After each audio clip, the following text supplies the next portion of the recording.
আসসালামু আলাইকুম, নমস্কার বন্ধুরা, সবাই কেমন আছো? আশা করি ভালো আছো। এই দেখো আমার বুড়িটার অবস্থা। আজকে ওকে একটা কাজ দিয়েছি। সে কাজটা হলো কি জানো? ও আজকে একা একা কিন্তু ডিম খাচ্ছে। একা একা ডিম সেদ্ধ করা হয়েছে, সেই সেদ্ধ ডিম ও একা একা খাচ্ছে। দেখো কি অবস্থা, নিজেই ছুলে খাবে। তো এখন ডিম ছুলতে যেয়ে তার অবস্থা তো নাজেহাল। গরমে একেবারে ওই দেখো একেবারে শুয়ে পড়তেছে, মনে হচ্ছে শুয়ে পড়তেছে গরমের ঠেলায়। তো একটু ঠান্ডা হোক তারপরে তুই চল, কিন্তু না, সে গরম গরম খেতে আবার পছন্দ করে ডিমটা। ওই দেখো খেলো। আজকে সারাদিনই একটু ভালো লাগছে না, কারণ আজকে কিন্তু পূজার ছুটি হয়ে যাচ্ছে বন্ধুরা।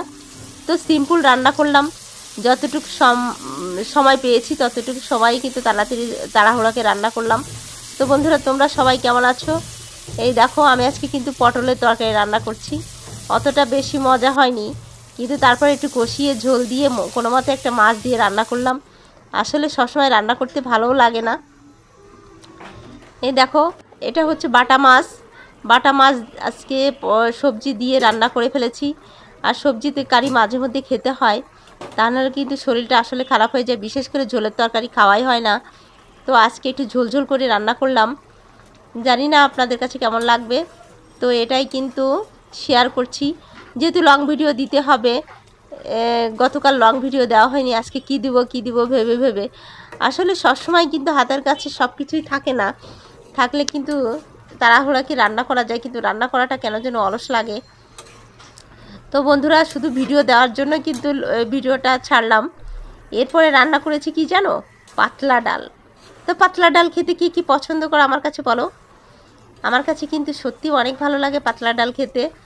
আর বিশেষভাবে ফেসবুকে ইদানিং প্রচুর পরিমাণে ভিডিও দিতে হচ্ছে, আর ভিডিও সেরকম রিচ পাওয়া যাচ্ছে না, ভিউজ পাওয়া যাচ্ছে না। কি যে একটা টেনশনে আছি, তারপরও ভিডিও ছেড়ে যাচ্ছি ধৈর্য নিয়ে।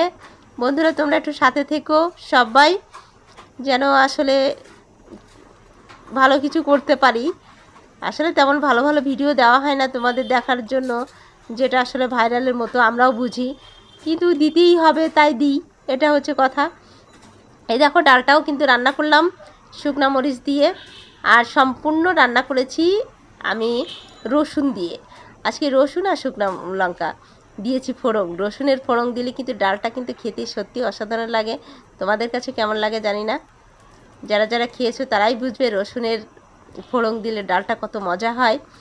এই দেখো আমার পাতলা ডাল। তো সবাই ভালো থেকো, সুস্থ থেকো। আজকের মতন এখানে বিদায় নিচ্ছি। Bye bye.